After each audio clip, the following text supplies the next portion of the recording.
Agora é comigo. Antes de a gente analisar cada dia da criação para detectar se ali há evidências de design inteligente, eu quero fazer aqui apenas uma breve consideração a respeito da questão polêmica da literalidade do Gênesis, né? Há muitas pessoas que interpretam Gênesis 1, 2, 3, até o 11, muitas vezes, como alegoria, mito, algo assim, né? Eu quero compartilhar com vocês algumas informações a respeito disso, porque, afinal de contas, essa palestra tem como embasamento Gênesis 1. Então, acho que é importante a gente refletir um pouco sobre essa questão da factualidade, literalidade do Gênesis, dos primeiros capítulos. E eu já quero indicar para vocês aqui 2 livros, infelizmente eu não tenho comigo, mas vocês podem depois dar uma olhadinha lá no site da Casa Publicadora Brasileira, cpb.com.br. São 2 coletâneas de artigos publicados, organizados aí por esses autores, Klingbeil e Brian Ball, autores que têm formação bastante reconhecida em áreas como linguística, teologia, história, enfim, e ambos os livros tratam dessa questão do Gênesis, da literalidade, do princípio, da semana da criação. Fica aqui a dica. Um desses autores, colaboradores dessas 2 obras, ele tem artigos nas 2 obras, é Richard Davidson, PhD em religião, com ênfase no Antigo Testamento, pela Andrews University, e leciona lá, inclusive. Ele diz que Gênesis 1 trata-se de um gênero prosa histórico-narrativa que indica a natureza histórico-literal do texto. Outra evidência linguística que confirma a literalidade do relato é o uso da expressão tarde e manhã em cada um dos dias da criação, que define claramente os períodos consecutivos de 24 horas. Da mesma forma, a palavra, bem conhecida já, por aqueles que estudam esse assunto, Yom, dia, conectada a um numeral, no caso ali, numeral cardinal, em Gênesis 1, ela se refere sempre a dias literais. Portanto, nós temos evidências linguísticas, evidências também lógicas, a criação das plantas num dia e os polinizadores vêm só 1000 anos depois, só uma era depois, as plantas morreriam, né? Então, toda a evidência aponta para realmente a literalidade ali dos dias da criação. Outro autor muito conhecido e apreciado é John Lennox, professor na Universidade de Oxford, tem ótimos livros, alguns traduzidos para o português, espero que esse aqui também seja, 7 Days, os 7 dias que dividem o mundo, né? Ele diz o seguinte na página 53, recomendo também esse livro aqui, viu? É logicamente possível crer nos dias de Gênesis como de 24 horas. Quem diz que cientistas não podem crer também nisso, né? Ou uma semana terrestre, e crer que o universo seja antigo. E isso não tem nada a ver com ciência, diz respeito ao que o texto está de fato nos dizendo. Evidentemente que eu não vou tratar aqui da origem do universo, né? Nós temos aqui posições diferentes e está tudo certo. Eu vou viajar no tempo apenas para 6.000 anos atrás, mais ou menos ali. Nós vamos focar na semana da criação, que essa sim, né, remonta, para aqueles que acreditam nisso, a uns 6.000 anos. Mas como diz aqui o John Lennox, o texto não se refere necessariamente ao universo, que para muitos pesquisadores da TDI, do criacionismo, pode ser bem mais antigo do que a própria Terra. Se formos falar do universo, eu deixaria apenas 2 textos bíblicos aqui para vocês. Nós temos Hebreus 1, 1 e 2, e 11, verso 3, que dizem assim: antigamente Deus falou muitas vezes e de muitas maneiras aos pais pelos profetas, mas nestes últimos dias nos falou pelo Filho, a quem constituiu herdeiro de todas as coisas e pelo qual também fez o universo. A palavra original ali para universo poderia também ser traduzida como tempo, no grego. E não tá errado se fosse traduzido assim, porque nós sabemos que o universo ele é um tecido, né? Tecido, espaço, tempo. Então, ao dizer que criou o tempo, automaticamente está dizendo também que criou o espaço e, portanto, o universo, né? Por isso que os tradutores, muitos deles, optaram pela palavra universo. E o outro texto diz: pela fé entendemos que o universo foi formado pela palavra de Deus, de maneira que o visível veio a existir das coisas que não são visíveis. Aí sim temos textos que se referem ao universo. E outros mais que eu vou apresentar adiante, mas, repito, quando a gente lê Gênesis 1, nós temos que lembrar que ali o texto está focalizando a criação da vida na Terra, ok? Não poderia deixar de citar nosso grande amigo e irmão, Adalto Lourenço, já foi homenageado e todas as homenagens serão insuficientes para honrar a memória dele. Um amigo a quem espero encontrar em breve, por ocasião da volta de Jesus. E neste livro, Gênesis 1 e 2, Adalto escreveu assim, página 30. É importante ressaltar aqui que o ensino bíblico é verdadeiro, coerente e preciso, não somente no seu conteúdo histórico, como em todas as demais áreas, a tal ponto de podermos afirmar que a ciência demorou milhares de anos para descobrir aquilo que a Bíblia já vinha ensinando há muito tempo. As antecipações científicas na Bíblia, né?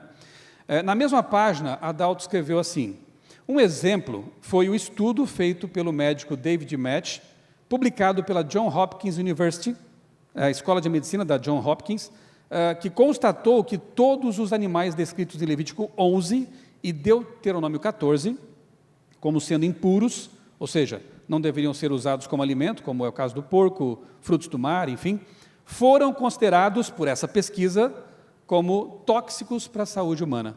Então, nesse livro, Adalto ele vai mostrando como realmente a ciência, a boa ciência, as pesquisas verdadeiramente científicas, elas corroboram o texto bíblico. Ou seja, a Bíblia se antecipa à ciência, né, humana, digamos assim, em milênios até, as pesquisas feitas pelos seres humanos. Outro autor, um pioneiro do criacionismo no Brasil, que eu não poderia deixar de citar, Dr. Rui Carlos de Camargo Vieira, criador da Sociedade Criacionista Brasileira, há mais de 50 anos, atuando no Brasil. Tem esse livro aí, que é muito bom, pena que está esgotado, mas em breve teremos uma reedição. Você pode encontrar esse livro e outros, esse ainda não, porque falta ser reeditado, mas vários outros lá no site da Sociedade Criacionista, scb.org.br. Mas aqui nessa tela eu quero citar a maior autoridade de todas, para mim, pelo menos que sou um cristão bíblico, Jesus Cristo. E Jesus se referiu a personagens como Adão e Eva, o dilúvio, até Jonas e aquela ocasião lá do peixe, como eventos históricos. Está aí na tela o texto para vocês conferirem. Jesus ele se refere ao casamento heteromonogâmico, menciona Adão e Eva como personagens reais. Então, sinceramente, entre Adalto, Dr. Rui Vieira, John Lennox, outros mais e Jesus Cristo, eu fico em boa companhia com eles. Então, tendo feito essa introdução rápida aqui sobre a questão do texto bíblico, depois nós ouviremos o Dr. Rodrigo Silva falando mais ainda sobre esse assunto e outras ótimas palestras na sequência. Eu posso então fazer a viagem no tempo, há cerca de 6.000 anos, antes, porém, dizendo que Deus, conforme esse texto, criou a terra para ser um local habitável, não para ser um caos, como diz o profeta Isaías, 700 anos antes de Cristo. Deus organizou esse planeta. Mas temos evidências disso? Será que os dias da criação apontam nessa direção de um design inteligente? Se você tem aí no seu celular a sua Bíblia, se quiser acompanhar comigo, agora eu vou me valer do texto bíblico e, junto com ele, em paralelo, apresentar evidências que nós chamamos de científicas, né? Gênesis 1, de 1 a 5, está escrito assim: no princípio, Deus criou os céus e a terra. A terra era sem forma e vazia. Havia trevas sobre a face do abismo, e o Espírito de Deus se movia sobre as águas. Então Deus disse: haja luz. Houve luz. Deus viu que a luz era boa e fez separação entre a luz e as trevas. Deus chamou a luz dia e chamou as trevas noite. E houve tarde e manhã o primeiro dia. Isso se repete em todos os dias, né? Houve tarde e manhã, o que, de novo, caracteriza um dia literal, Yom, com o número 24 horas, ok? Então nós vemos aqui no primeiro dia um ajuste da velocidade de rotação da Terra, a fim de que pudesse haver esse ciclo, que vai ser favorável à vida, evidentemente, né? De 24 horas, metade deles à noite, escuridão, e a outra metade, dia. Quando falamos em luz, e essa figura aí na tela, cujo sobrenome é bastante bonito, por sinal, na verdade minha mãe se inspirou nele para dar o meu nome. Ela não sabia que era o sobrenome, mas ficou assim mesmo. Então meu nome é um sobrenome, na verdade, né? Michael Sam, filho de Miguel, ou Michael. Bem, o Michael Sam, ele estudou bastante esse fenômeno da luz, tanto que o livro que a filha escreveu, a biografia dele, tem como título O Mestre da Luz, né? Ele calculou pela primeira vez a velocidade da luz, mais ou menos 300 mil quilômetros por segundo, e outras coisas mais, né? Então, é um tipo especial de radiação que não precisa de um meio material para se propagar. Ele mostrou isso com suas pesquisas. Na época eles falavam de um tal de éter luminífero, e isso acabou caindo por terra com as pesquisas dele e de outros, né? Então, é algo assim maravilhoso. A luz é um fenômeno maravilhoso, né? Cerca de 70% da energia que o Sol irradia estão ali naquele comprimento de onda de 0,3 a 1,5 micron, que corresponde exatamente à banda de luz visível, acrescida do infravermelho e do ultravioleta. E o interessante é que é exatamente essa faixa de radiação que mantém a vida aqui na Terra. Se nós tivéssemos, por exemplo, olhos capazes de adaptados, ou seja lá o que for, para a radiação gama, seriam inúteis, porque a radiação gama não chega até a superfície, ela já é dissipada na atmosfera. Agora, esse comprimento de onda chega aqui, e nós temos olhos para ver exatamente esse comprimento de onda. Eu não creio em coincidências, eu creio em design inteligente. Um detalhe importante: a água só existe na forma líquida por causa da atração entre suas moléculas. Moléculas só existem por causa da atração entre átomos. Átomos só existem por causa da atração entre elétrons e prótons. Todas essas formas de atração só existem por causa dos fótons. Logo, se já havia, e nós lemos aqui agora há pouco, né, que já havia água líquida na Terra, é necessário que já houvesse fótons, né? Então, não foram os fótons que foram criados no primeiro dia. É importante destacar isso. Até porque o texto define o que é luz e o que é trevas. O texto diz: e chamou a luz dia, e chamou a noite trevas. De novo, o ajuste da rotação do planeta. Mas já havia águas mesmo? Será que até os evolucionistas admitem isso? Eu vou mencionar alguns artigos científicos. Mencionar não, eu só vou colocar na tela. Se você quiser tirar uma foto, fique à vontade. Eu vou tentar respaldar praticamente todas as afirmações aqui com artigos científicos. Ou seja, nós vemos aí que até os evolucionistas admitem que a Terra sempre teve oceanos. Lá no Arqueano, né, já tinha então um oceano ali disponível, digamos assim. Ok? Esse outro artigo diz que o planeta possuía oceanos líquidos. Então, as pesquisas feitas por cientistas que não necessariamente advogam aí pela TDI, também mostram que, sim, a Terra já tinha água disponível, portanto, já era um ambiente propício para a vida, né? Mas estamos só no primeiro dia, tá? Temos que avançar aqui. A Terra é o único planeta do Sistema Solar com temperatura e outras condições unidas aí, que possibilitam a vida, né? Ter vida, manter vida, inclusive a vida humana. Se você comparar aí as temperaturas médias de cada planeta, lembrando que não é só isso, né, são vários fatores juntos, você já percebe que férias em Marte e em Vênus não seria uma boa ideia, né? E juntando com outros fatores, né, como eu mencionei, como a quantidade de calor que o Sol emite, a distância da Terra ao Sol, a velocidade de rotação do planeta, se fosse maior ou menor também, inviabilizaria a vida. São muitos e muitos fatores juntos que possibilitam a Terra ser um ambiente adequado para nós, né? É como disse lá Isaías, ela foi feita para isso, não foi deixada para ser um caos, né?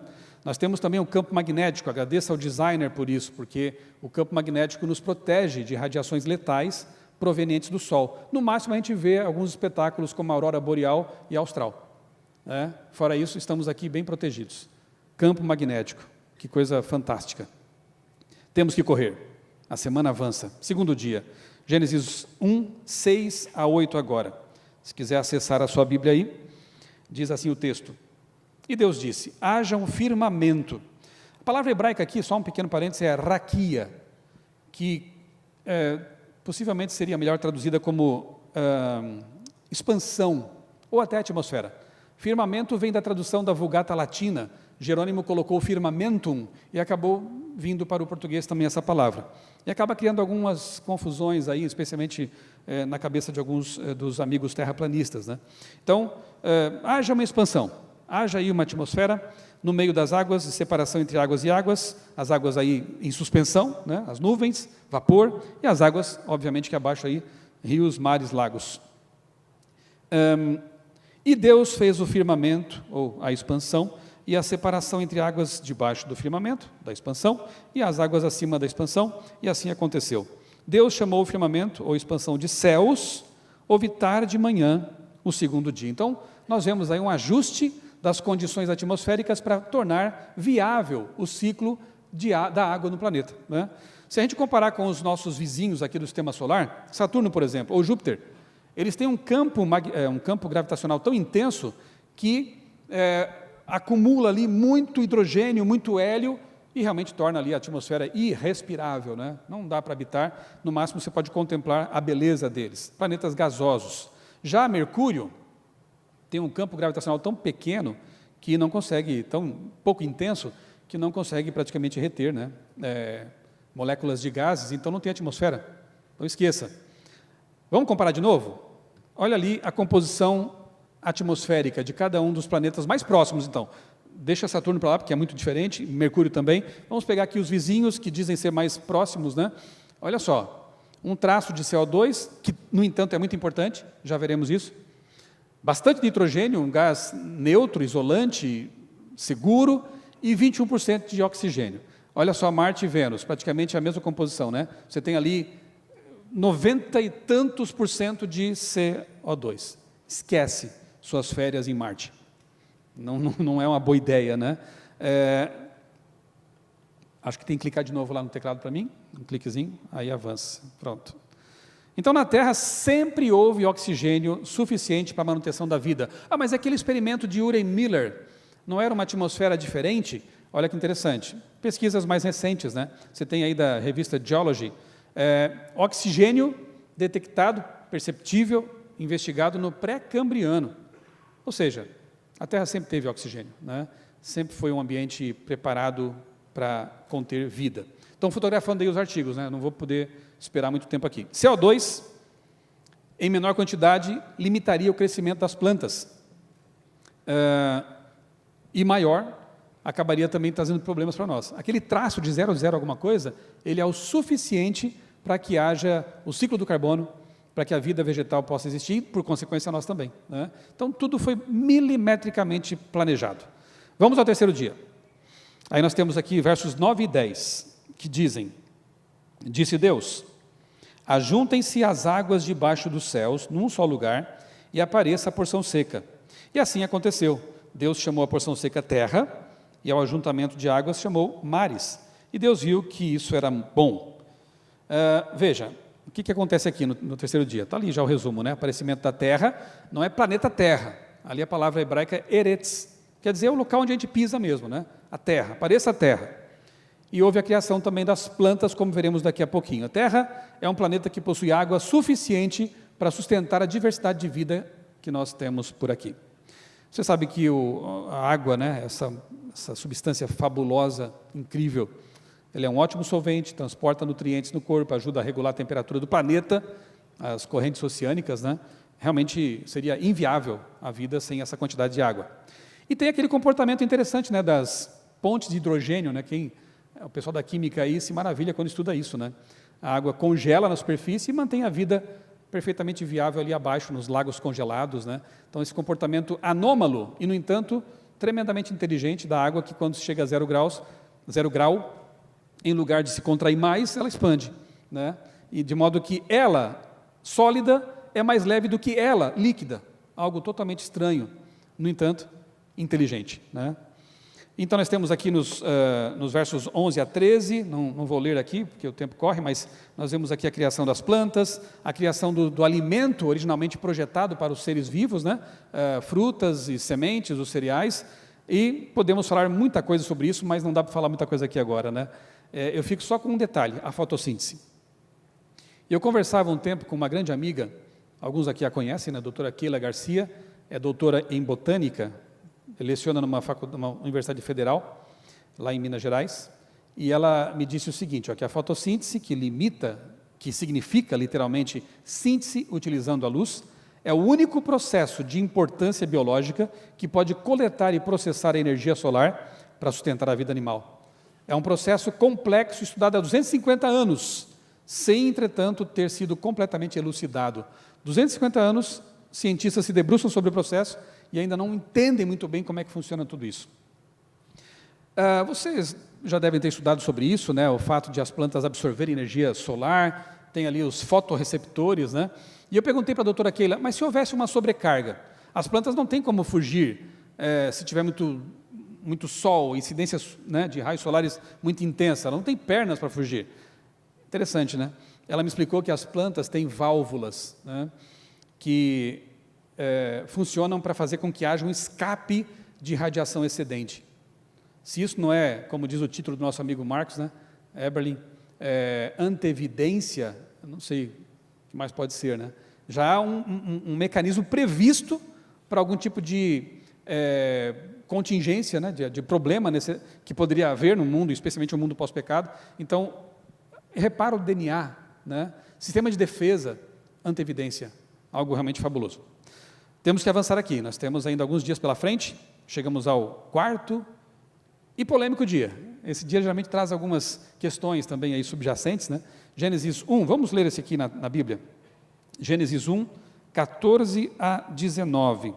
Diz assim o texto mosaico: E Deus disse que haja luzeiros no firmamento dos céus, para fazerem separação entre dia e noite, sejam eles para sinais, estações, dias e anos.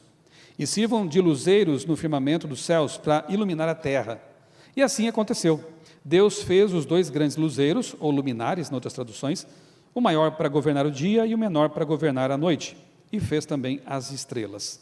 E aí colocou no firmamento, e aí no verso 19 diz que houve tarde de manhã, o quarto dia. O que aconteceu nesse dia? Olha ali. Ajuste das condições para que se vissem o sol, a lua, as estrelas. Aqui também cabe uma consideração que há algumas posições diferentes, né? Alguns entendem que talvez a luz que iluminou a terra do primeiro ao quarto dia possa ser o próprio Deus, e então Deus cria literalmente sol e lua e estrelas no quarto dia, e há outros, me enquadro nesse grupo, que entendem que as estrelas, muitas delas já havia, né? E o sol, a lua também pudesse já existir antes e foram revelados nesse dia. Mas por que pensam desse jeito? Bom, primeiramente, não precisa falar muita coisa sobre o que é uma estrela e a maravilha que elas são, né? As estrelas, o sol, a nossa estrela de quinta grandeza aqui, maravilhosa, que nos mantém aqui vivos, né? É uma espécie de bomba nuclear controlada, né?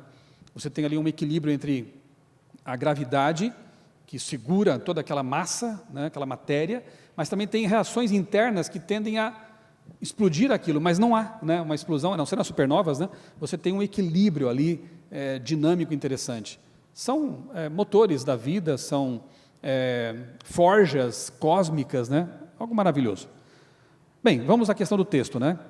Quando Deus separa as águas da criação, a narração nos diz que apareceu Eretz, lembra do texto? E apareceu a terra seca já estava lá, só que sob as águas.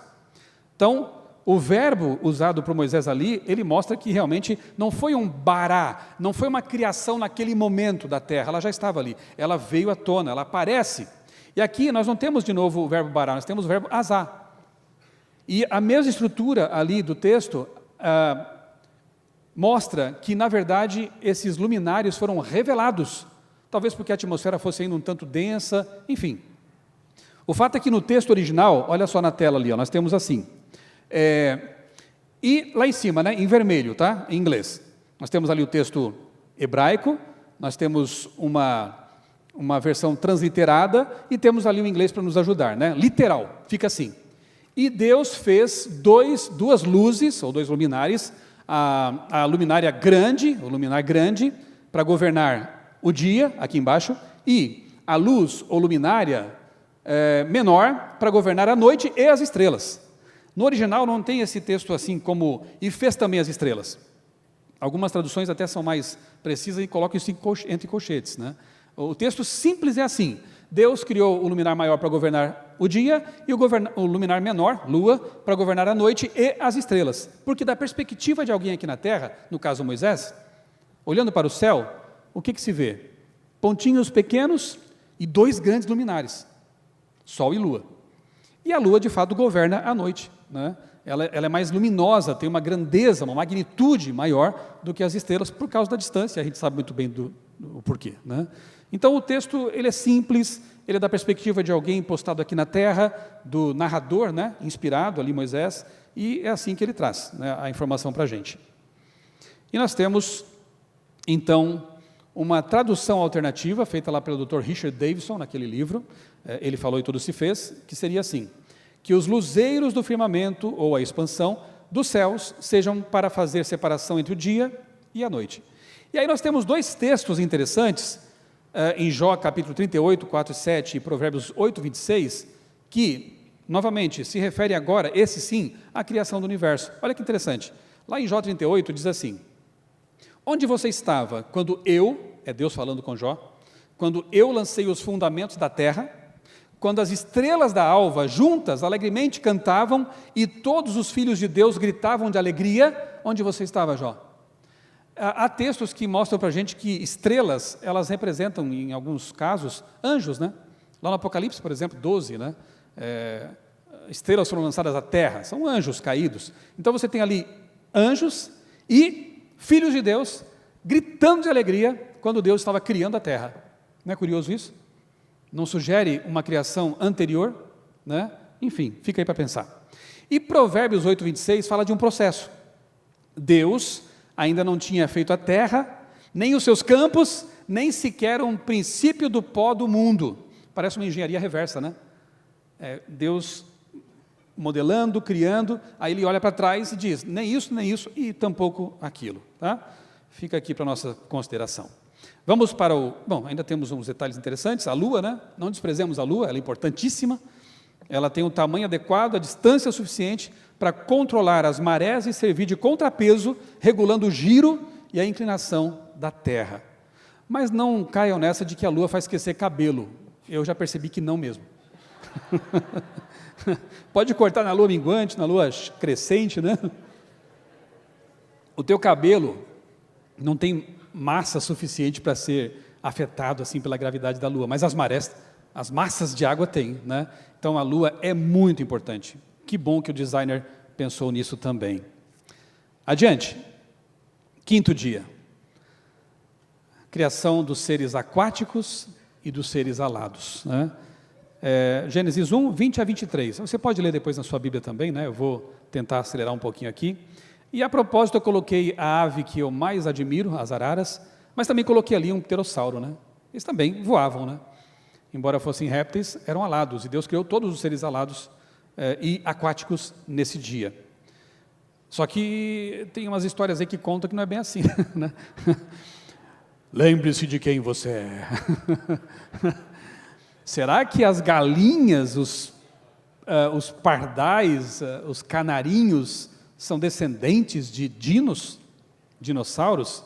Gente, nada como um dia após o outro e uma pesquisa após a outra, né? Olha aí. Origem e evolução inicial das aves. Descobertas, disputas e perspectivas a partir de evidência fóssil. Disputas, mas não estava tão certo isso. Não. Tanto outra informação, né? Na cronologia evolucionista, o Archaeopteryx, já sabido, uma ave dita pré-histórica, viveu, se extinguiu lá por 150 supostos milhões de anos. Os dinossauros teriam sido extintos há supostos 65 milhões de anos. Logo, aves e dinossauros são contemporâneos. Foram contemporâneos, mesmo na ótica evolucionista. Por isso mesmo que os paleoartistas, olha aqui duas imagens que eu obtive, né? Não é difícil você procurar isso. Dinossauros emplumados ali, enfim, mas já colocam os paleoartistas dinossauros com, olha lá, aves. Porque já perceberam, já está incorporado, sendo incorporado esse conhecimento, né, de que eles eram contemporâneos. É claro, porque o Criador, segundo o texto que eu acabei de não ler, eu pedi para você ler depois, segundo o texto, o Criador trouxe à existência todos os seres alados no mesmo dia, e os seres aquáticos também. E logo depois, pouco depois, vêm os seres terrestres, né, os quadrúpedes, os dinossauros, inclusive. Muito bem. O que podemos falar sobre aves e peixes? Tanta coisa, né? Mas eu escolhi um detalhe, né? O sonar, um sistema que foi aprimorado após o afundamento lá do Titanic. E que descoberta maravilhosa, convenhamos, né? Para varrer ali o fundo do oceano, identificar se há rochas ou até nas guerras submarinos, torpedos, enfim. Ninguém nega que é uma invenção tremendamente inteligente. Mas o que dizer desses carinhas aí? Tanto o golfinho, eu peguei dois assim bem distantes na suposta história evolutiva. Tanto os golfinhos quanto os morcegos se valem do mesmo gene, o gene prestina, para codificar a função da ecolocalização. Sonar. Se você achou tremenda a invenção do sonar pelos seres humanos, então aplauda mais ainda quem criou o sonar original, do qual o humano é só uma cópia. Nem tão eficaz assim quanto a original. Um gene codifica em ambas as espécies a mesma função. Ora, como é que a gente entende isso? Coevolução? Um milagre que se repete duplamente, não só neles, tem outros animais também que se valem desse sistema, né?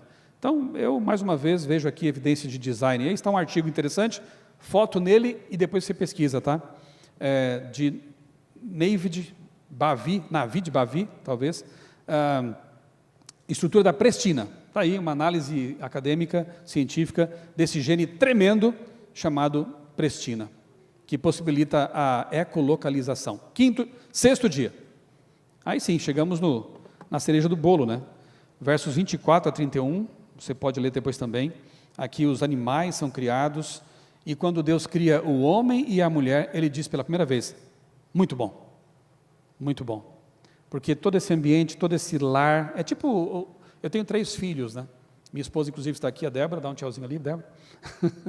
Nós temos 3 filhos, e toda vez foi aquela expectativa gostosa de preparar o bercinho, o quarto, tudo direitinho ali para receber. Eu vejo aqui, nessa semana, um designer carinhoso, detalhista, preparando o quartinho, terra, para receber os habitantes, né? E você percebe, então, que o ser humano, Adão e Eva, eles não foram apenas... não são apenas quantitativamente superiores aos animais, como querem fazer alguns aí parecer, né? Somos animais racionais. Não, eles são qualitativamente superiores. Uma vez eu acho que vi o Dr. Rodrigo mesmo usar a expressão homo-religiosos. Nós temos uma noção do infinito, do tempo, da eternidade, né? Nós temos 2 cachorrinhas lá em casa, nunca vi as 2 olhando para o céu, ou se prostrando, reconhecendo algo, né? Então, você percebe, obviamente, que o ser humano ele tem as suas características especiais. A criação do casamento heteromonogâmico ali, né? Para nós, pelo menos cristãos, normativo mesmo. E interessante que, numa das edições, eu tenho lá em casa, do livro Origem das Espécies, Richard Leakey, conhecido evolucionista, ele admite que há 2 pedras no sapato, pelo menos, da teoria da evolução, que eu não vou ter tempo de explorar aqui, mas na última TDI eu abordei isso com mais detalhamento, né?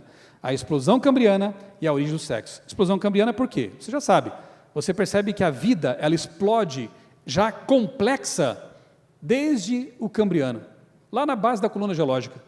Como explicar essa explosão de vida complexa lá na origem, né? Você tem ali os amonitas, os trilobitas, com toda a sua complexidade, né? E aqui está a minha irmã lendo o meu livro lá no Grand Canyon. Merchandisezinho aí, básico. Grand Canyon você vê os extratos da coluna geológica ali, pode estudar bem esse assunto. E aqui, poderíamos falar muito tempo, mas eu já soube aqui que houve uma palestra brilhante sobre a questão da reprodução humana, né? Foi de manhã. E gene Bowley codifica a produção de espermatozoides, e os evolucionistas dizem assim, esse gene nunca se alterou. Claro, porque se ele se alterasse, acabou a vida. E ele deve ter existido desde sempre, porque a vida sexuada, né, está lá na origem, né? Porque assim Deus criou o ser humano, a sua imagem, a imagem de Deus o criou, homem e mulher os criou, já projetados para fazer com que a vida pudesse ser continuada. Queria ter tempo para falar um pouco sobre isso também, mas fica aqui para uma próxima, é algo realmente maravilhoso. E chegamos a um texto dos Salmos que diz assim, tu criaste cada parte do meu corpo, tu me formaste na barriga da minha mãe, tu me viste antes de eu ter nascido. E o mesmo Davi diz, de modo assombrosamente maravilhoso, eu fui formado. Como não, né? Pensar assim. 2 de março de 72, os americanos lançaram a sonda Pioneer ao espaço. Por sugestão de um cientista ateu e evolucionista chamado Carl Sagan, eles colocaram ali na sonda uma placa de ouro com esses desenhos aí. Um átomo de hidrogênio ali em cima, a distância de 14 pulsares, o sistema solar e um casal humano. Eu até brinco, às vezes, dizendo que se fosse feita essa placa hoje, tem que ser um outdoor, para todas as modalidades que inventaram. Mas, naquele momento, era assim, né? Acho que anos 70, por ali. Qual a intenção do Sagan em sugerir essa placa na Pioneer? O que você acha? A ideia é, se algum dia lá fora, algum ser, alguma raça inteligente encontrar essa nave, e de fato ela está, já acho que fora do sistema solar, né? Vão identificar aqui evidência de design terrestre ou terráqueo. No entanto, essa placa só tem 1.271 bits de informação. Mas para Sagan, bastaria para ser uma evidência de design inteligente. Muito bem. Agora, a pergunta é, quanta informação tem no corpo de alguém que fez a placa? Quanta informação tem no corpo da pessoa que desenhou aquela placa? E do próprio Carl Sagan? E no seu corpo? Gente, uma célula tem 1,5 gigabyte de informação. Ou seja, 1,5 bilhão de bits de informação. A plaquinha tinha só 1.000 e poucos bits. Então, se você for colocar em termos de informação redundante, chega a uma cifra de 60 zettabytes de informação redundante. Toda a informação produzida na era digital até 2020 chegou a 40 zettabytes. Tudo que o ser humano produziu de sons, imagens, textos, chegou a 40 zettabytes. E você tem aí 60 zettabytes de informação redundante no seu corpo.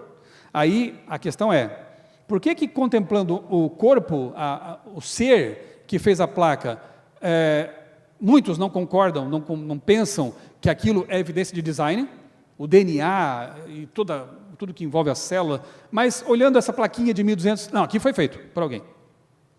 Um ser inteligente mandou para o espaço. Eu não consigo harmonizar esse tipo de pensamento, né? Aí, o mapa metabólico humano, que é muito, muito, muito mais do que aquela plaquinha, tá? Sistemas de complexidade redutível, nosso grande amigo Michael Behe, na Caixa Preta de Darwin, fala muito sobre isso, né? Nosso corpo está repleto desses sistemas. Mas, para finalizar, chegamos ao 7º dia. Criação do memorial da criação. Nesse dia, Deus cria esse dia, né? Porque é um dia de celebração. Nós temos algumas evidências interessantes, eu vou deixar para vocês aqui um artigo que eu publiquei alguns anos atrás em meu blog, criacionismo.com.br, um texto do nosso amigo Everton Alves, em que ele fala do ciclo circaseptano.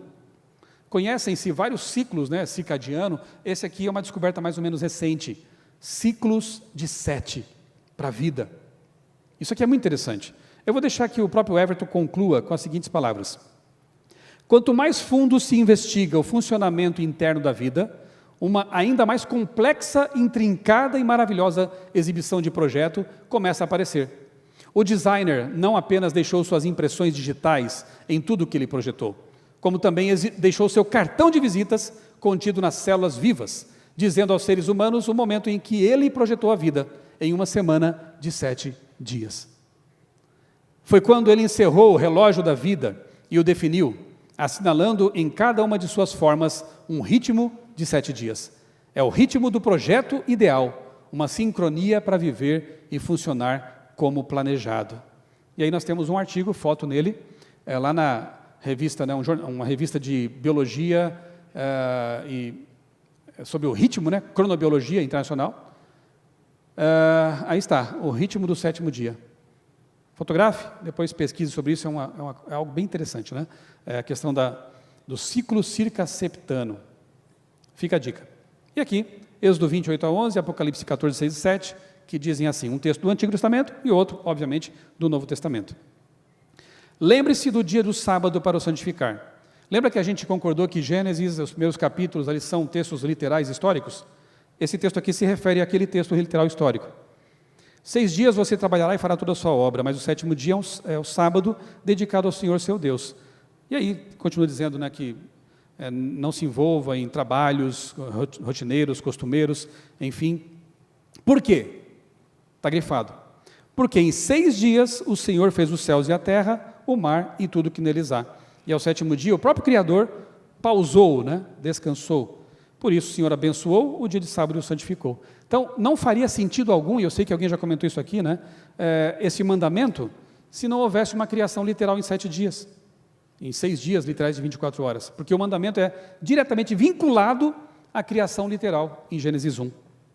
E no Apocalipse, nós vemos ali um chamado, né, para advertir o mundo contra um evento vindouro, ao juízo e tudo mais.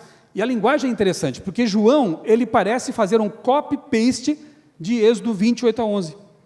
O autor do Apocalipse escreve assim: vi outro anjo voando pelo meio do céu, tendo um evangelho eterno para pregar aos que habitam na terra, cada nação, tribo, língua e povo, dizendo com grande voz, ou com voz forte: temam a Deus e deem glória a Ele, pois é chegada a hora em que Ele vai julgar. E adorem. Qual Deus tem que ser adorado? Segundo João no Apocalipse: aquele que fez o céu, a terra, o mar, e ele insere aqui também as fontes das águas. Que interessante, né?